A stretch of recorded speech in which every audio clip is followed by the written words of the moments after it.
Hey, would you guys be interested in watching like a watch party to have you guys ever seen the Emmanuel DVD, the with Pat Rodogast channeling a spirit named Emmanuel, talking about different things in life.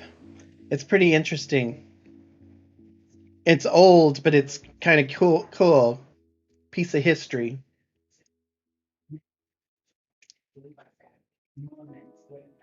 I was thinking of streaming it. That's why I was inspired, Brian. It's an hour long. You don't have to watch the whole thing. It's just really interesting. It's from I think it's from the 90s or 80s. No, not that. Not Emmanuel. No. No, here I'll show you. Pat, this is one of the people who inspired me in my work. Let's see.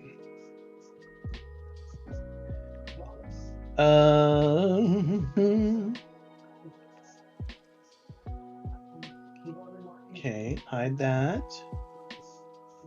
Why does it do that?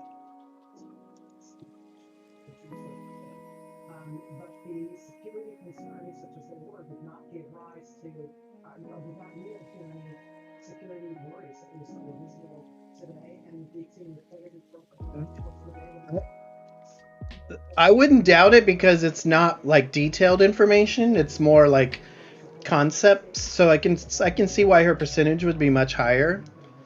Um, it could have been biased channeling as well. So this is Pat Rodgast. And if you guys are interested, we'll play it because I want to watch it for my birthday. It's very inspiring. It's very touching, very moving. And if you guys are interested, then you can we can chat while we watch it. Yeah, but I've never done this before, so I don't know if the sound will be off or if it'll be good or what. So this will be a good test. You want to try it? Let's try it. It's my birthday, so I'm gonna try it. We can still chat. Let's see.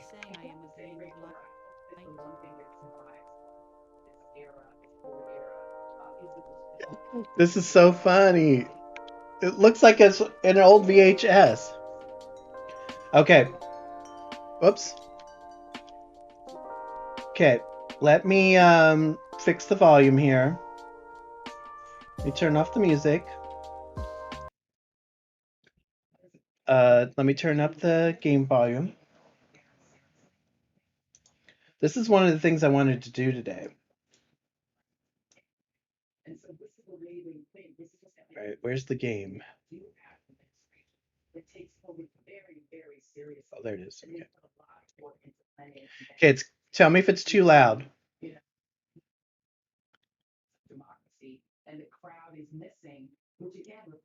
Now, don't be too harsh in your judgments on it because it's weird and strange and hokey, and there's a lot of people in this field of work who make this a mockery. But this is one of the legit people who has come through with some really, really helpful, like inspiring, poetic, beautiful messages, and that's all it is. And like Ram Dass says at the beginning, is like whether it's an actual separate being that's being channeled or whether it's just some inner dialogue that's coming out. What matters in the end is if it's helpful and meaningful and not harmful. So that's the way I feel. Oh, it's not playing. Okay, here we go.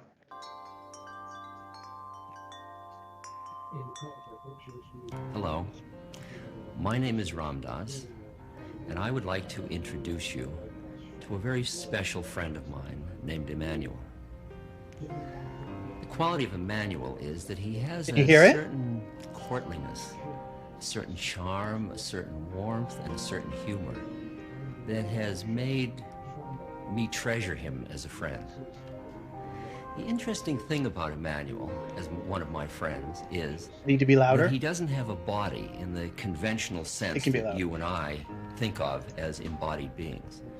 Emmanuel speaks to us through a woman named Pat Rodegast. And what you're going to see today are a series of sessions in which Pat reports to us what Emmanuel is saying. You will see, as I saw, that Pat is in no way possessed by Emmanuel. In fact, she seems more like an intimate friend of his. But as a psychologist, of course, I have to ask myself the question, is Emmanuel really another being, or is it another part, perhaps a deeper, unconscious part of Pat's personality, and that this is really an inner dialogue of Pat with another part of herself? And I've decided, finally, that it really doesn't matter, because the Who else has seen this before? truth and the intuitive validity of what Emmanuel says is, in the last analysis, what really matters. And whether that information is coming from a deeper part of Pat, or from another being, or from the highest one that lies behind all forms, doesn't matter as long as it helps guide us home. Emmanuel says to us, whether or not we should trust what he says, finally, the final arbiter must be our own intuitive heart. It gives me great pleasure to invite you to join with Moon me feather. in receiving my friend Emmanuel. Oren, this is different than my normal To those stream. who have not experienced Okay. a conversation with a spirit or anyone who is walking around unclothed in human form, I would simply say that this is nothing to be frightened of, nothing even to pay undue attention to. There is more to the universe than can possibly be conceived of by the human brain. And rather than to spend your lives limiting yourself to the capacity of logic and reason, I would say utilize this as a wondrous opportunity to spread your wings and fly. What you experience as you hear is your experience, and you must honor it. But experience and thought are two different things. I could introduce myself and say I am a being of light. I have walked the earth before as you have. I am no longer required by the willingness of my soul to move into human form, that I know now perfect love, and that I reach to you in the name of that perfect love. I could say that. But unless you are willing to step beyond the confines of your intellect, you will not hear it. And so I say to you, rather than to attempt to understand who I am, allow whatever experience comes to you to be honored. And if the experience will say, I do not believe in spirit, all well and good. Regardless of what it is you believe is speaking, allow yourself to hear what is said. Allow yourself love the that. experience, for that, my very dears, is the only purpose for which I come. I do not come to represent myself. I am you. And therefore I come to offer you to you in the name of love.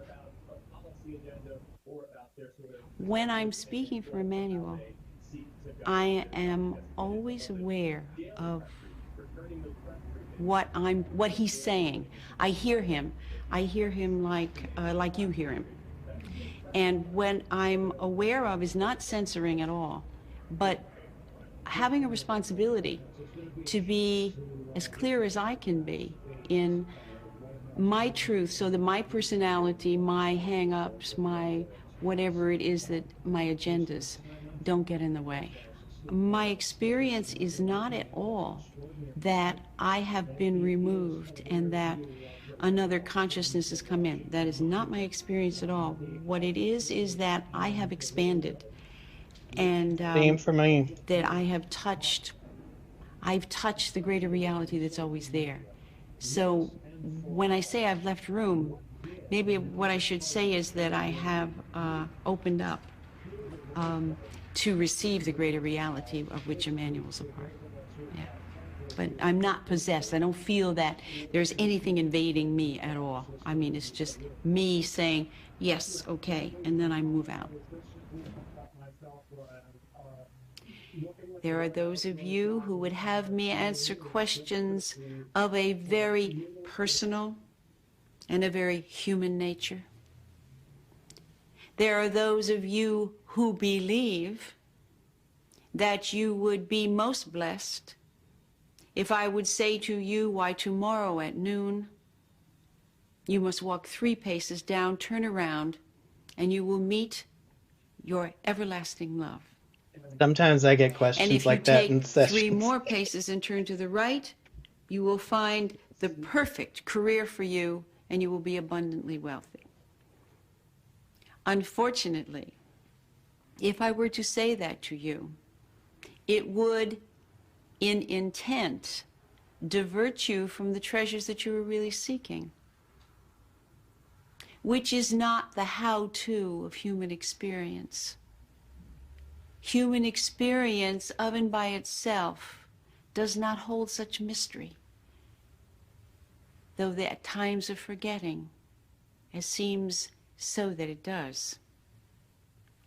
But the purpose of human life is not to win or lose. The purpose of human experience is to learn who you are.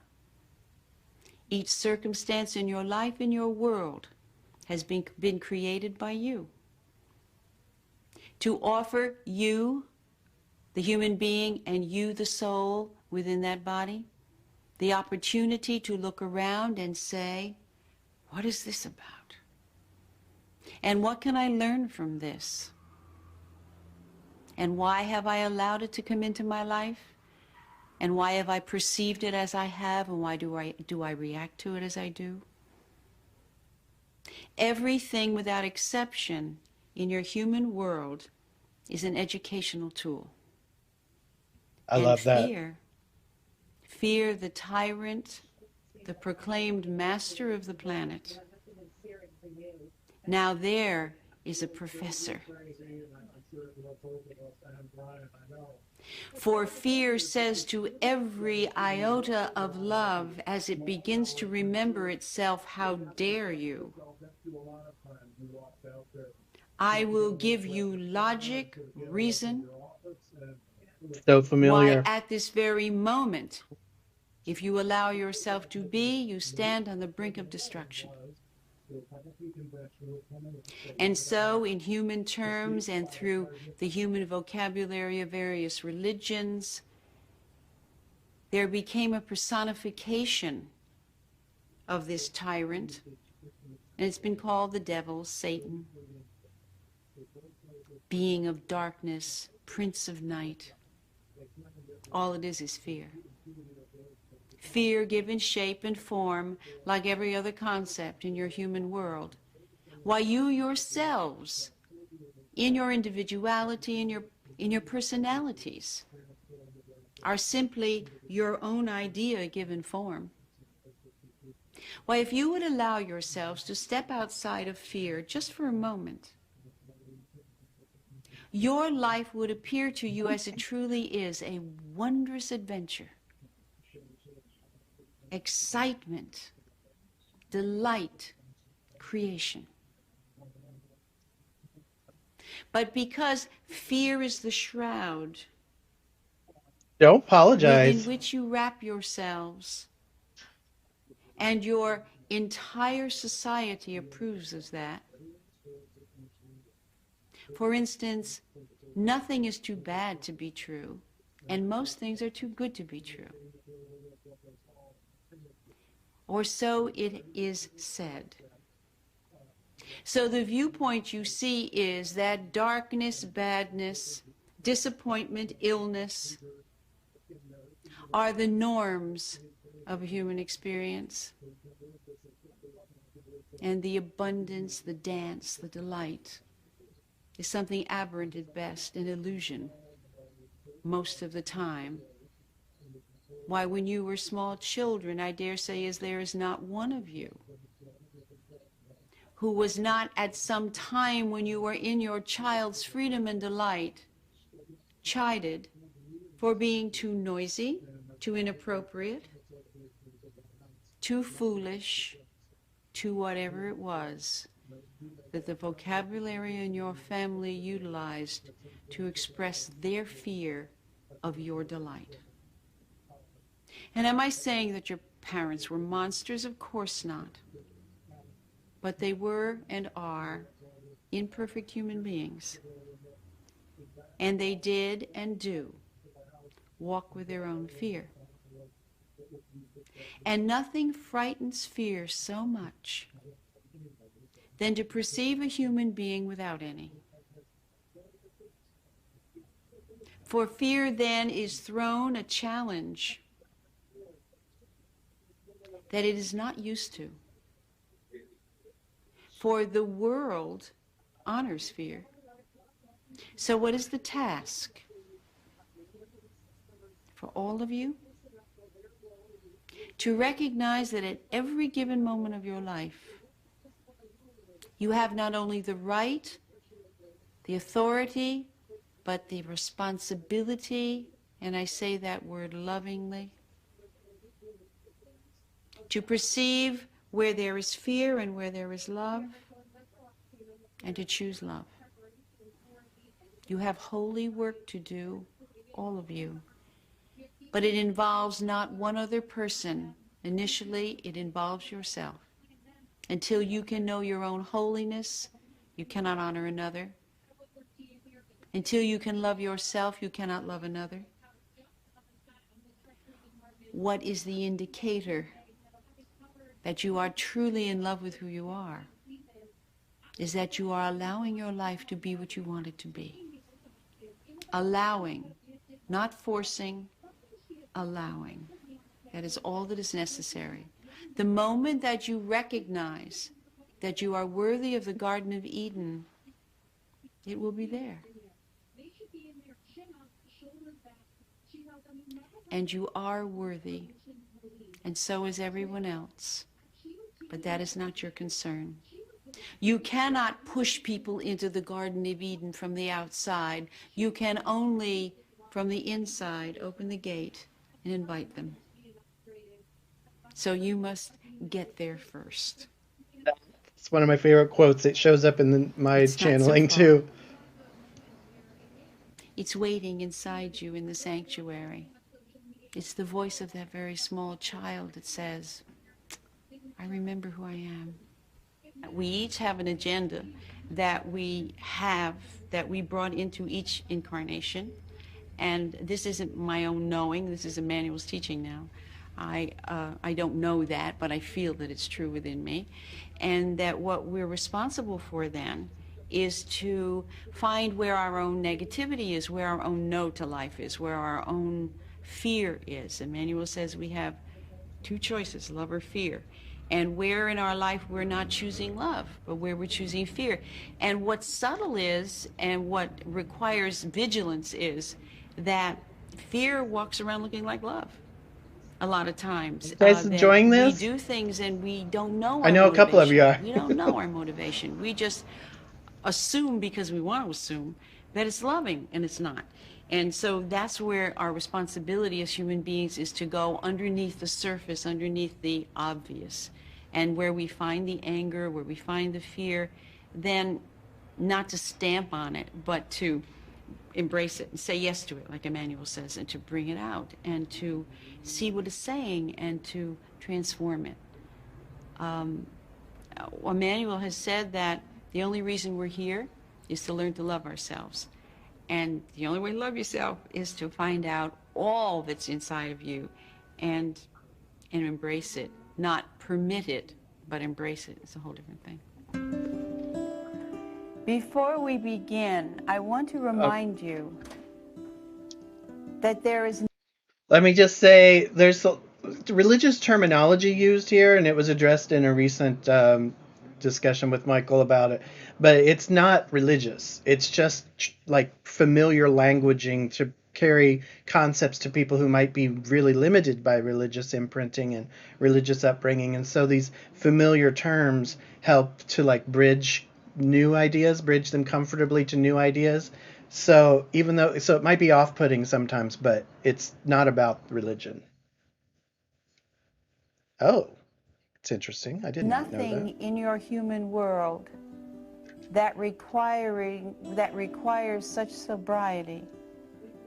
Your entire world, and I say this most gently, is not to be taken so seriously.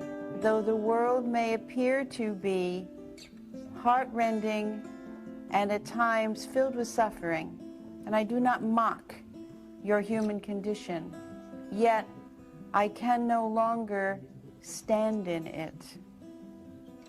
And I want to offer you this recognition that however it is you perceive your life to be, whatever your human experience consists of, know without a shadow of a doubt that beyond this entire experience, there is love, there is rest, there is infinite safety, and there are all those whom you believed you would never see again. That your world is safe because it is illusion. That you do not begin Amanda. and end with birth and death. This is Right, merely an Marigold. experience, an episode, if you will, in the soul's process. And there is nothing to be tense about, nothing to be concerned about. I urge you to deeply enjoy whatever it is you are experiencing in your lives. And I do not say that one must then dismiss difficulty, for difficulty is a teaching. Good point. But to know that difficulty is a teaching will allow you the freedom to be joyous. Thanks. Very well, with your permission, we will begin the questioning. I also want to say teachings like this that are all about, choosing love and fear and trying to get over ourselves, they're a teaching for people who have reached a level where they're not in survival mode. This doesn't address the horrors and struggles of people who are oppressed and struggling with survival issues. Those are really unique and different things. And even though this can still apply, I just sometimes want to make sure people don't think that this is ignoring it. It's just that sometimes we can't learn how to grow until we can learn how to survive or get out of oppressive situations. And those of us who aren't in oppressive situations and aren't in survival mode, then this is meaningful to us so that we can help people who need our help.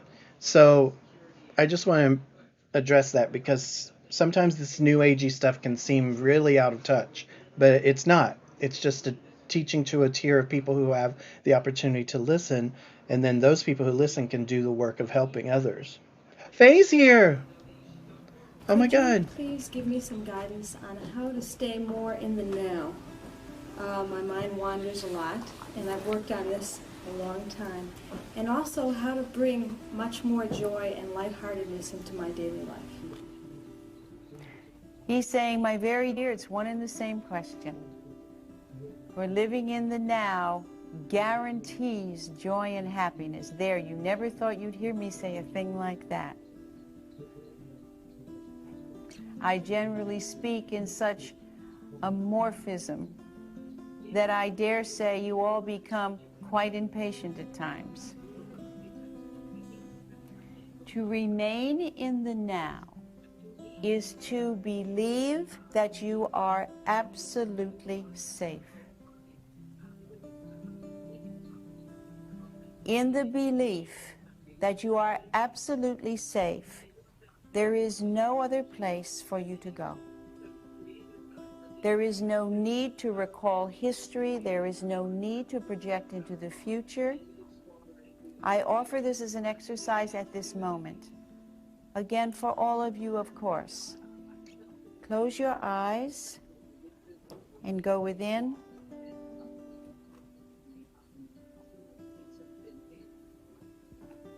Open your hearts to receive what I am about to say,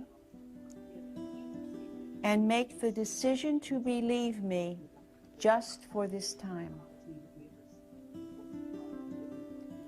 You are held in the hands of God, and you are absolutely safe.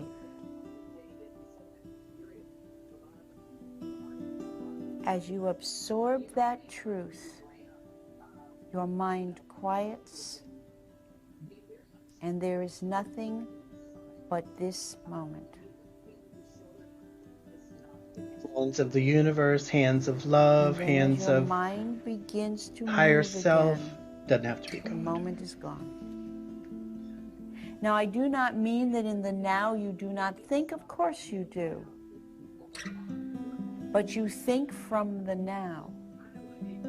You do not think into distraction, for fear takes you away into other times and other places. Fear will not let you rest. Fear will not let you stay in the now. It cannot, you see. Its very life depends upon that. For the moment that fear allows you to experience the moment of now, fear has no more reality, and it must die. And because, and I move a bit away from your question, but I believe it is necessary, because the child within each one of you was taught that fear is what kept you safe, then there is fear of releasing fear.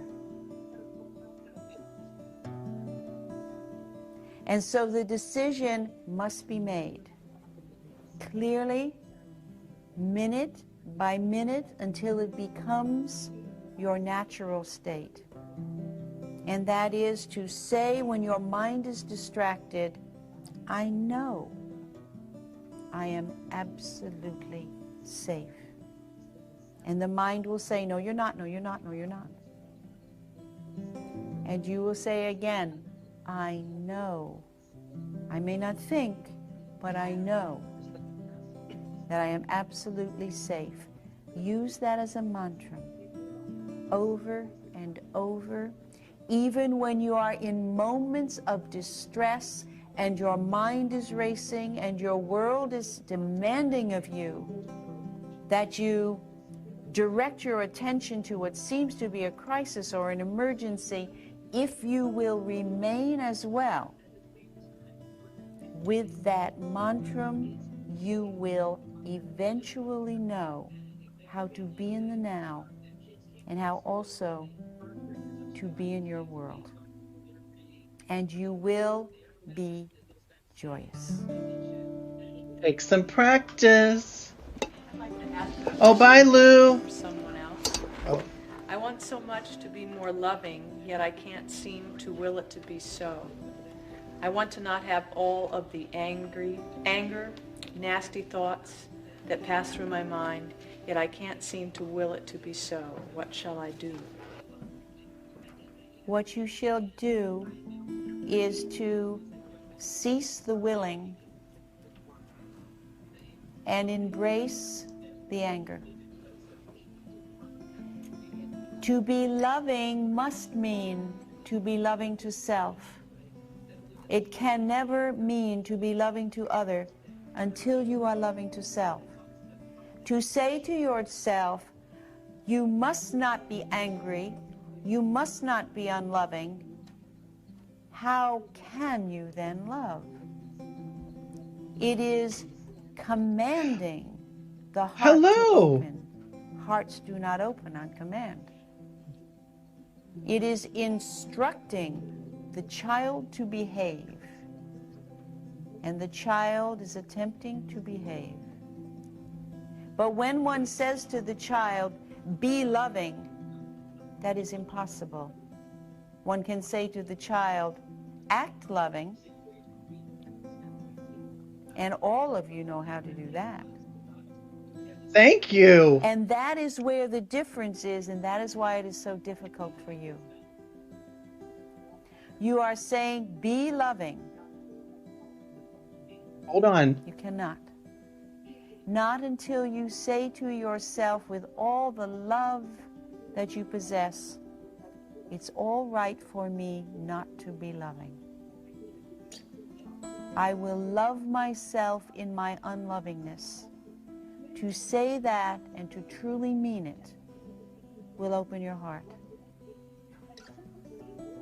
But to demand that you be or become, that is not a loving thing to do to yourself. Can you not see that these feelings of unlovingness stand upon your history, stand upon your pain? These feelings of unlovingness are your protectors, or so it had seemed to the child. The child said, no, I will not be loving. I will not love. Good for the child.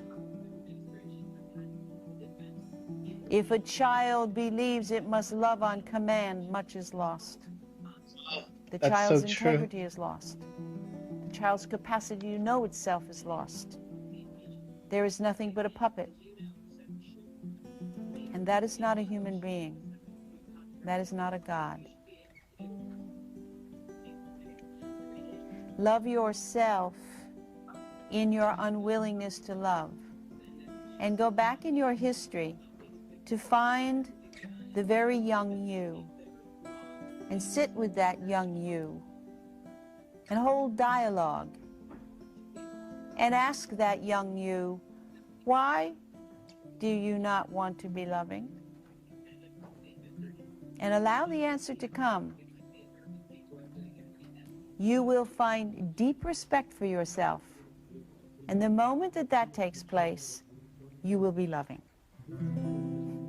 A lot of people ask me, did I have... Let me just explain to the Raiders, if you're still here. You probably stumbled in here and were like, what the hell?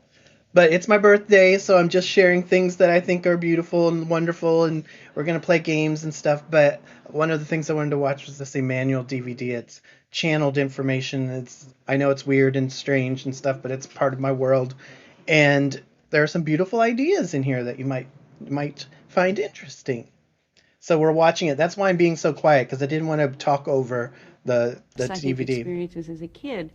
And from the viewpoint of a child, I think all children have psychic experiences. So I would say no. I mean, nothing exceptional. I believed in fairies. I believed in God. I believed in love. All kids do.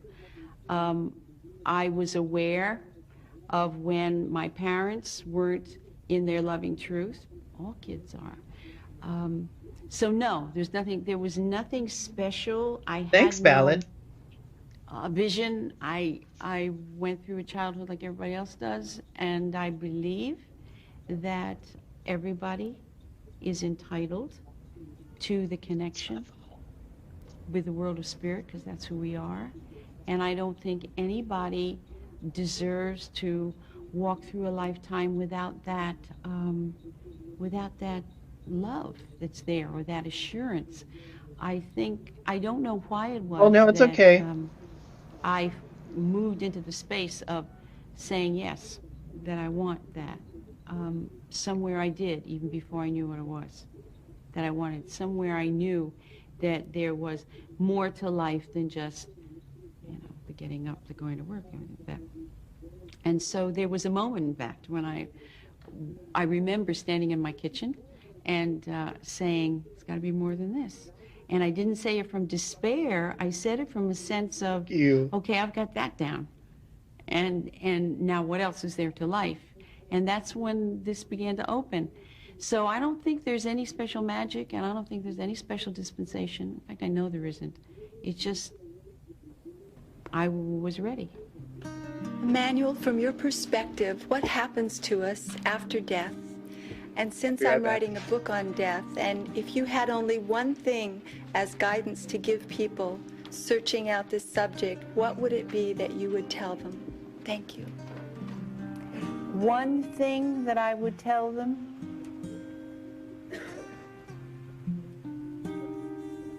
that there is no such thing. Does that cancel out your book?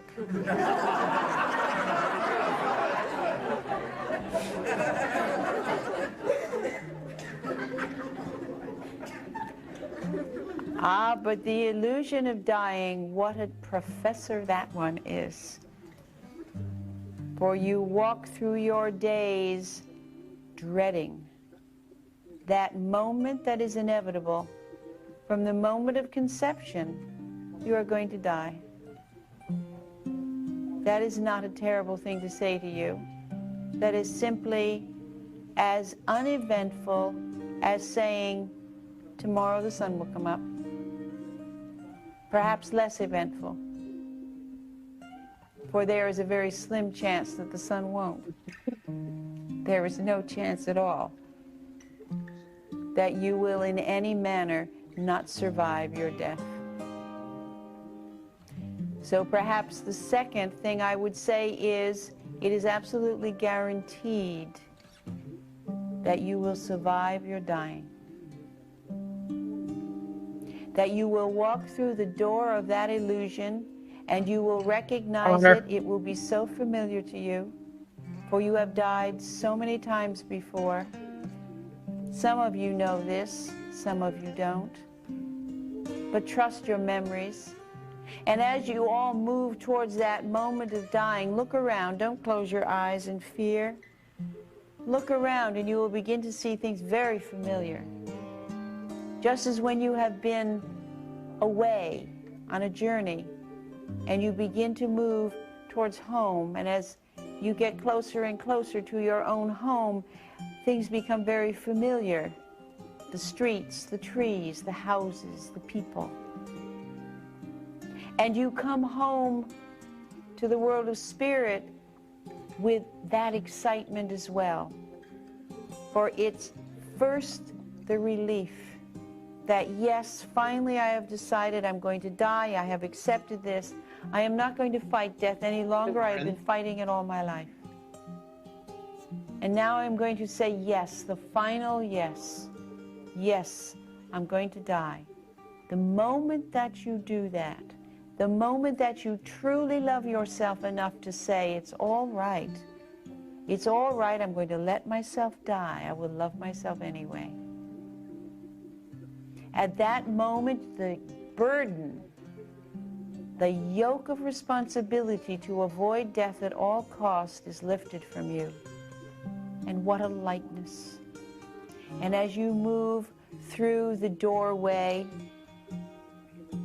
as you expand beyond your body, is what it really is. You will touch such familiar love. So many people will come to greet you, not just those you have lost, as you say, in this particular lifetime, but you have had many lifetimes. Have you any idea how many people you have loved and who have loved you? It's a nice thought. Countless. And they are all dear and they are all remembered to you, whether they have reincarnated and are walking with you now. In your human world, the greater portion of them, remember, abides in the oneness. Knowing what death is, I can't imagine why you all not running to it now. What? Except that you know and you have faith that the work that you have come to do is valuable, and therefore you remain. And that, my dears, is You the matter. truth. If the soul did not believe in the commitment that brought it back to this planet, who would remain? Beautiful as your planet is, it is, you must admit, a very demanding schoolroom. Okay. Good evening, Emmanuel. I'd like to know if there are any limits to your knowledge. That is, what sort of questions can you not answer? And also, do you yourself have a spirit guide or a mentor or a teacher? He said, very interesting question. I believe I have not been asked that before. Therefore, I must respond, is there any question that I do not have the answer to? My answer to that must be, I don't know.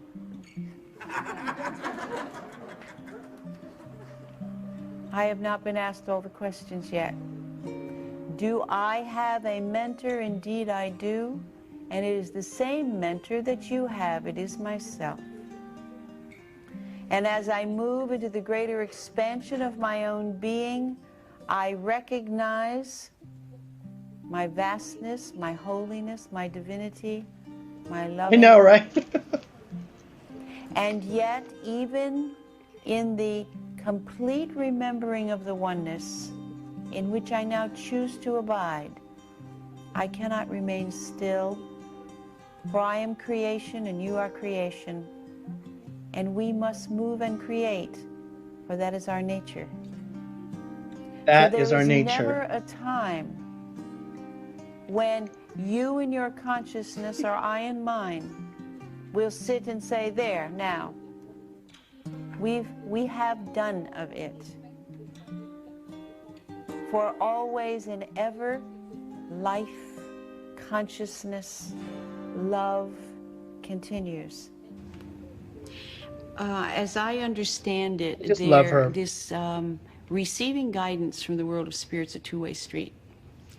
That we can sit and be given wonderful, wonderful insight and be bathed in that wonderful love which happens when Emmanuel's around. And I'm sure other spirits too, though I haven't experienced that. But then what happens is we're required to take what we're given and to put it through our own filter system to see what is right for us at that moment and what isn't, to set it aside. We're not required to obey. I think that's real important. We are being taught. We are not puppets. We're not being dictated to. But we're being given information. We're being given loving wisdom. And what we do with it is our responsibility. So when people would come to Emmanuel for readings, there would be absolutely no prediction. There would be no how-tos beyond certain suggestions that they certainly had within themselves to begin with. Emmanuel says he stirs the embers of our own remembering. Oh, I like that. And that's all anybody can do. Nobody can give us what we're not. Nobody can tell us to do what isn't organically right for us in the name of truth. I mean, people do, but not in the name of loving truth. So to receive what a spirit gives isn't the final answer. It's not the key to a happy life. It's something to receive and then to say, how do I utilize it in the name of my own commitment to my own loving truth and to who I really am and what I need. Ultimately, we're the authority. Ultimately, we're the final responsibility. Nobody's going to take that away from us. And we not only should we not want to give it away, but that final authority and final responsibility is our state of grace almost. And we shouldn't let anybody take it away. Right on. Right on. Dear Emmanuel, it seems like having a child puts such stress on a couple. Problems seems to often appear at that time. Why is this? What can be done to help it? What was the question? The infant comes to teach you the meaning of love. Oh. The meaning of saying yes, even at 3 o'clock in the morning when you're not feeling well. If you are willing to learn from that child what that child can teach you, it will affect your relationship most positively. Where the child is saying, this is the joy of saying yes. Can you not then, having learned to say yes to your child, learn to say the same yes to your mate. If you are willing to do so, unconditional yes, you will not be taken advantage of, you will not be destroyed, you will not in any manner poison your lives. You will set yourselves free. For to say yes does not mean yes in servitude. It means yes in love. It is quite a different matter. If one says yes in servitude, one is not saying yes at all. One is saying, I'll obey you because I have to. And I may even pretend to love you, but I'll get even. Resentment. I will withhold my love.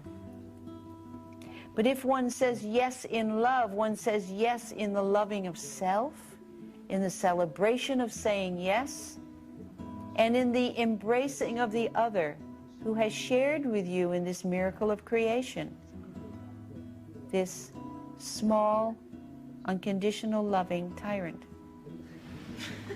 Hey, Moonfeather, that's This sums wondrous it up. teacher comes to us to teach us how we do not love ourselves, and therefore we do not love each other, but we must love this teacher, and that is the teaching.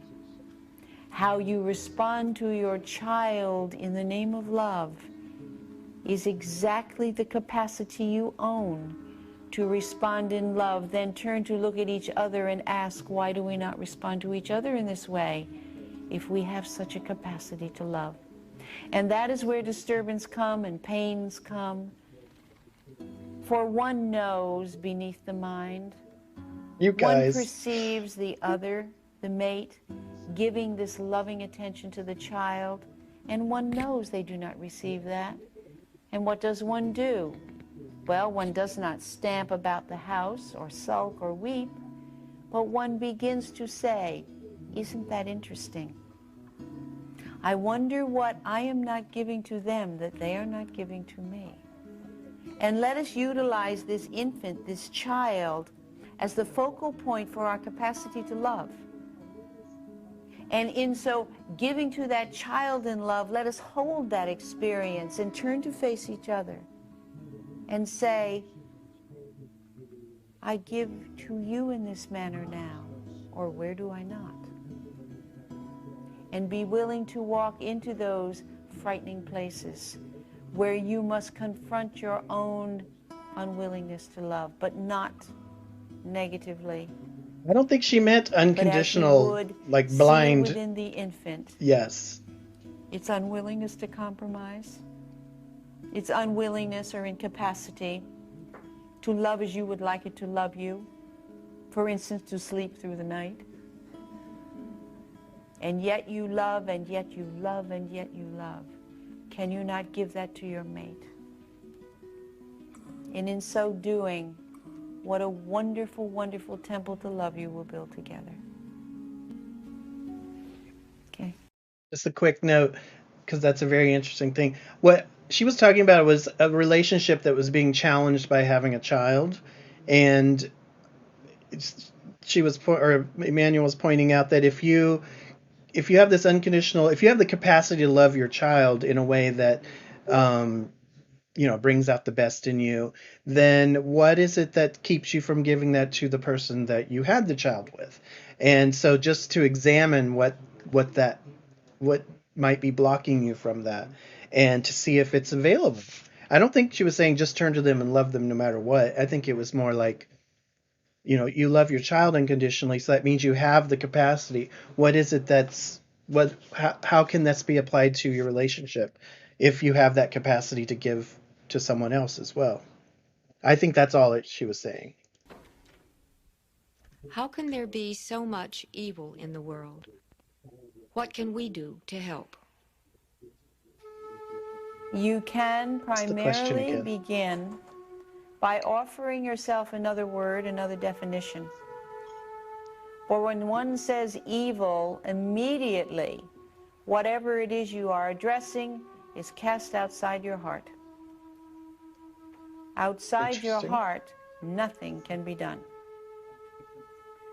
So bring this consciousness back And let us rename it more accurately. Why is there so much forgetting in the world? Why is there so much blindness and deafness, so much heartache, so much unexpressed and unfulfilled longing? Why is there so much fear? Verbalized that way, the answer is clearer, is it not? To love, to love, to love. And when someone says evil, I urge you not to close your heart in terror. For such a concept as evil belongs in the vocabulary of fear, not in the vocabulary of love. In the vocabulary of love, the very same thing is a lost child, is someone in the dark looking to find their way home. What to do? Become the loving teacher. Be who you are in as much love as you possess, as you have allowed yourself to remember, and be that loving, remembering human being within the company of the forgetter. And that is all. And they will see your light when they are ready, and they will hear you when they can. And pray for them. Some people have Could have asked edited that me, last line. you know, how do you know it's Emmanuel? How do I know it's Emmanuel? And I think my response is you don't. There's a sense of when you're in the presence of Emmanuel, there definitely is a feeling that people experience, a feeling of being seen and being loved. That is the healing. That's the healing that takes place. That's the instruction, teaching that takes place. But whether it comes from a spirit or whether I'm smarter than I have any right to think I am, or it doesn't matter. Whatever is heard that is useful and loving, it really doesn't matter where it comes from. You know, you can walk down the street or sit in the subway and you can overhear a conversation that could change your life. And you can say, well, that was a spirit sitting there and it was meant to be, and, you know, they just came for me in that subway. Yeah, maybe. Or you could say, I was tuned at that point to hear truth. I And love in that that. tuning, I heard it wherever it was. So I think it really goes back to the commitment of each individual to find loving truth. And I think when we're open to it, loving truth comes. I am unemployed and have been looking for a job unsuccessfully for several months.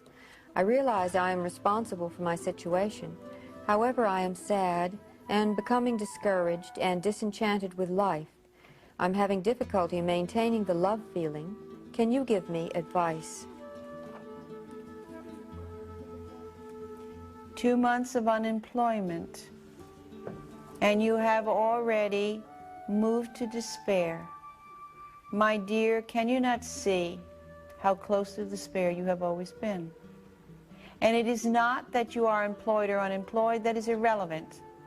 Oh, I know.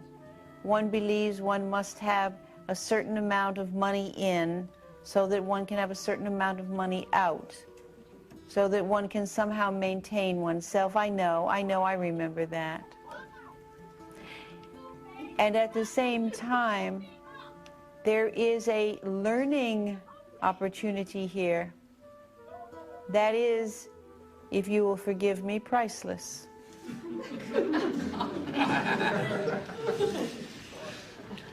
And that was terrible.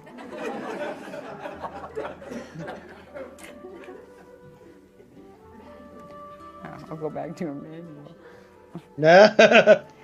And that is to recognize your despair and not give it the labeling of because you haven't found a job. Do not be afraid of your despair. It will not hurt you. It is only the voice of the small lost child that is finally waiting to be heard.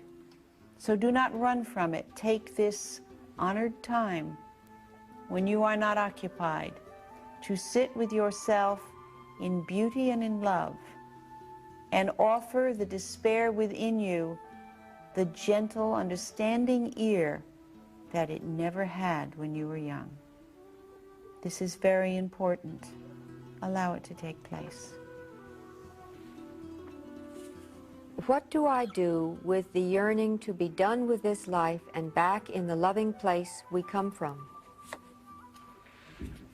Why, you walk with it, you live with it, you sleep with it, you eat with it. And you ask yourself 1,000 times a day, what's so terrible about this that I want to be done with it? And when you find something that seems to stand before you clearly and say, well, I'm the reason, I'm terrible, this is why you want to go home, you have found your teacher for that day. For you will not leave this schoolroom until you love it. And you will not love it until you love yourself. And you will not love yourself until you allow these aspects that you have judged as negative and unlovable to come before you and to be seen by you in the name of loving truth, and to be embraced by you back into the oneness of who you are. When you say, I want to be done with this place, why? Ask yourself that and be explicit. I offer this as homework to every one of you, even those who do not believe they want to be done with this world. There is something you want to be done with. A pandemic. Even if it's just this day, or the ride home in the rain. Utilize everything in your life as a learning tool, for that is exactly what it is. Never, never be content with the intellect's response. For the intellect is so quick to file and to label. You will lose your life. You will avoid the experience of living if you allow your mind to lead you. For the mind says so quickly, this is good and this is bad. There's enough bad, let's go home. Where have you been? Oh.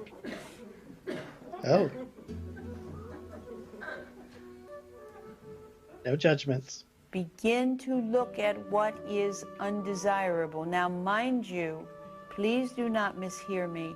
I am not saying, even though you don't want to, you must love everything. Heavens no. But allow yourself to understand why you do not love it at a deep feeling level, and then give yourself loving permission not to love it. All of your unlovingness is because you have said no to yourself in some manner. All your pain in your life is because you have not allowed yourself to be who you are. You have been taught this, but you are all now old enough, mature enough to begin to challenge what you were given as the guidelines for human living. Begin to question. Do not take for granted or accept anything that is not love. One thing a day, dear ones, that you do not love, bring it into your attention and lovingly examine it. Be aware of yourself as you pursue this wisdom and say yes to yourself every inch of the way.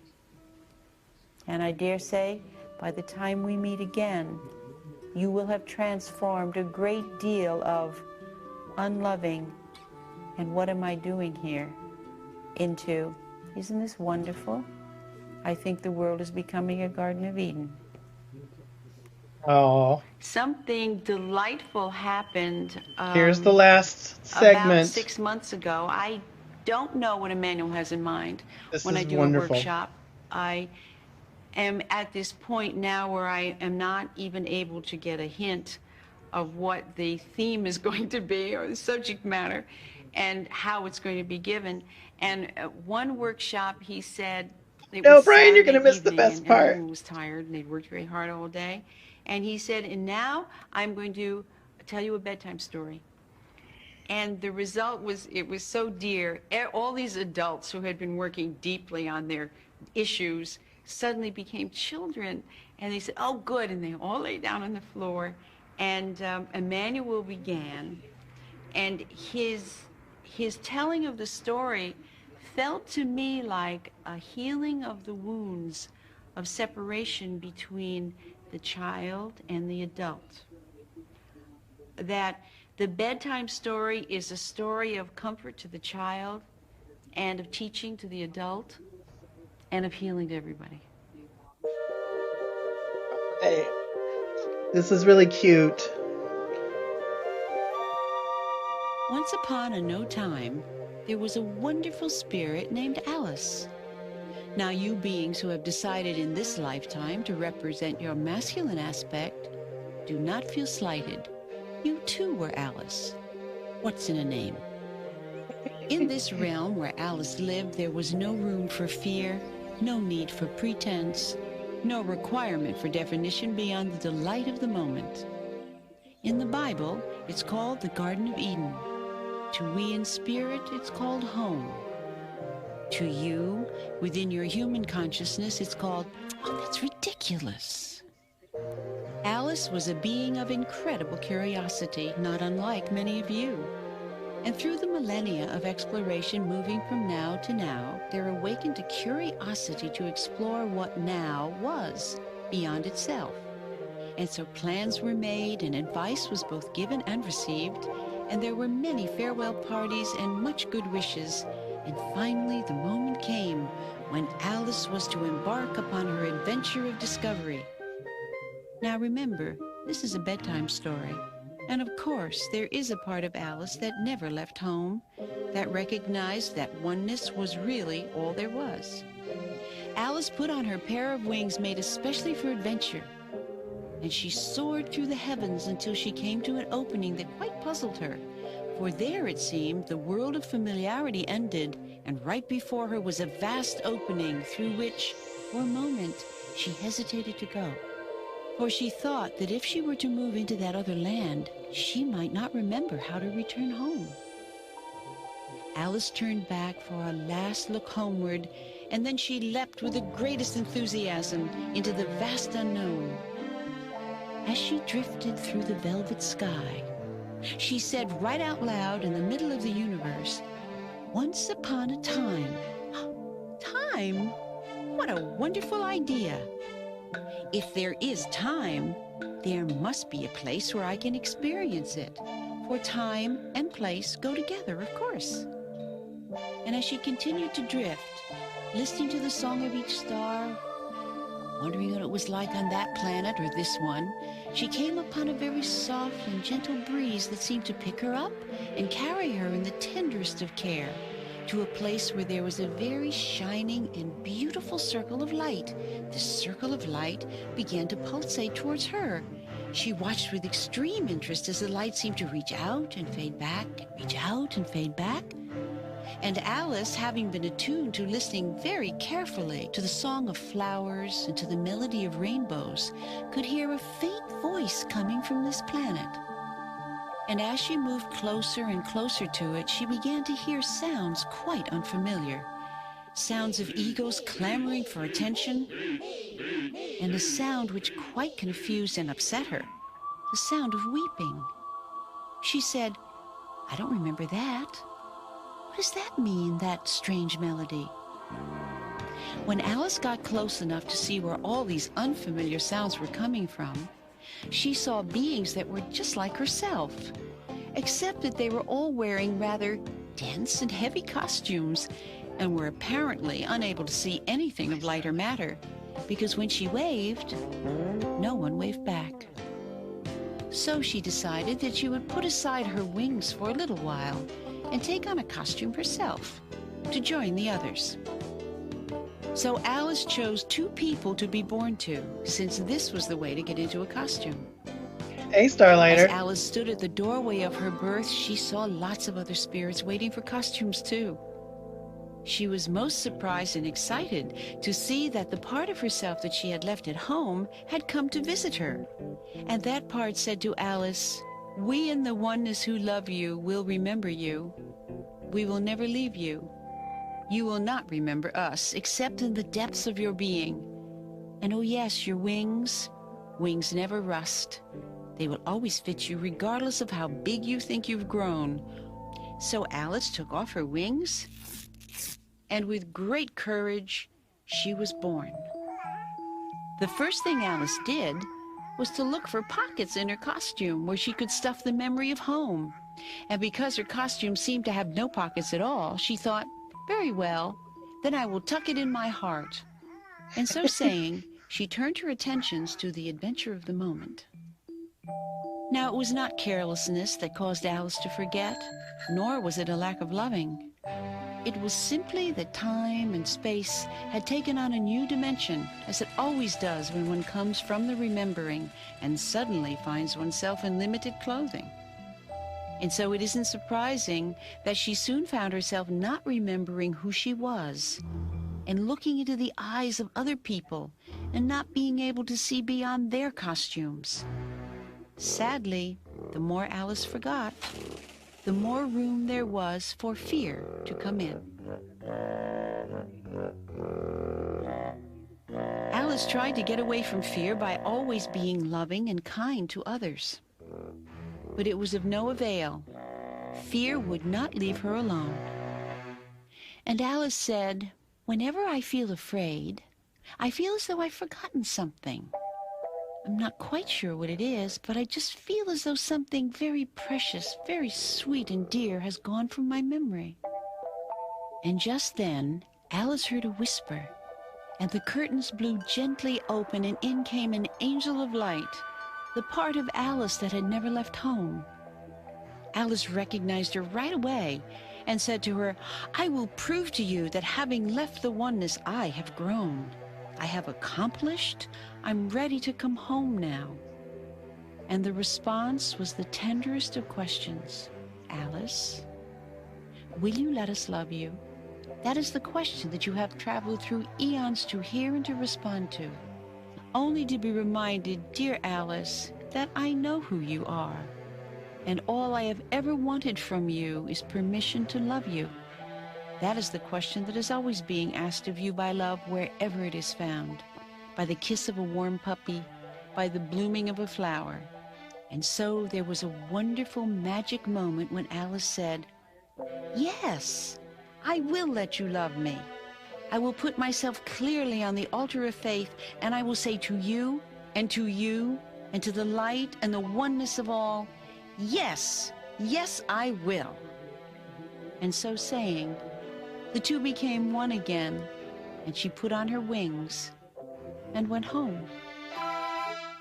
What an adventure. There have been times since all this began, where I have felt so grateful and so filled when I can step out of just the experiencing of it, where it becomes what I do today, and take an overview.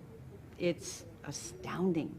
And one of those times I was being open and grateful and full, and I said to the world of spirit, I said, "What do you want me to do?